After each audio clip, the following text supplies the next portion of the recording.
almost all the churches in the Bible drift and get screwed up. Paul tells the Galatians, he goes, who bewitched you? What happened to you guys? Because I feel like I wasted all that time with you. Then you read the book of 1 Corinthians, and he's like telling the Corinthians, what is wrong with you guys?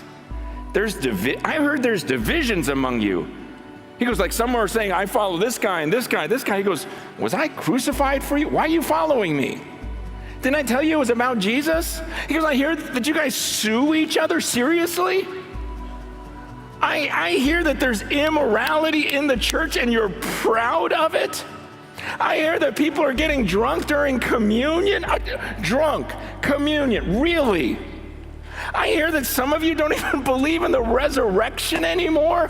What in the world are you kidding me right now? And so I'm reading about all these churches that drift, and we can look and go, yeah, the church in Ephesus, yeah, the church in Laodicea, yeah, the church in Galatia, yeah, the church in Corinth. Hey, what about us? What about the church in America? Do we really think we're one of the good ones? In America, we have buildings that we call churches, and you go to them, and you sit for an hour, hour and a half, and someone teaches you a message. And then if you don't like it, you can go to the church down the street. That doesn't make sense biblically. You don't think about that. It's not about you. You don't go, I didn't like it, I didn't like it, I didn't like this. You go for him because we're concerned about what pleases him. That's what the gatherings were supposed to be. You think the high angels in Revelation 4 saying, holy, holy, holy, at the end of the day go, I didn't really like it today. They got it. We are so self-centered. When's the last time you made a decision based upon him where you go, what would please you most? What would make you happiest? Because you're my God, you're my master. You know what would please you? Is he says, the ones who actually tremble at his word. You know what? Let's grab a couple friends and let's just read the word and tremble at it. Let's read through the book of Revelation. Let's just get together and read it. We don't need a great speaker. Let's just read it and tremble at it because his words are so much higher than mine.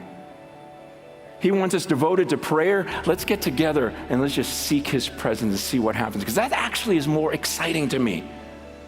That's more exciting. See, what we did in the church was no one showing up for prayer meeting. Well, then let's change the prayer meeting. Let's make it shorter. Let's bring in a band. Let's bring in a speaker, and we'll save a few minutes for prayer so we can still call it prayer meeting. Let's change the prayer meeting.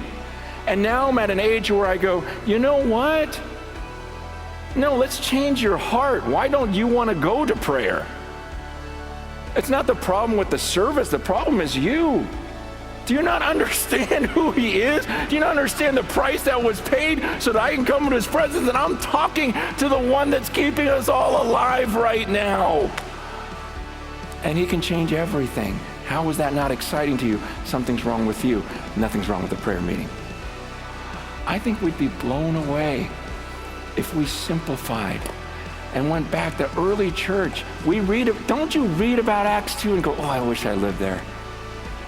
Where they just devoted themselves to the apostles' teaching, to prayer, to the fellowship, and the breaking of bread.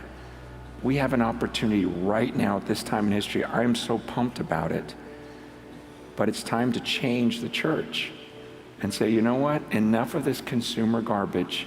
I'm going to devote myself to these things because I think it's going to actually become better as we strip away all these things we think we need.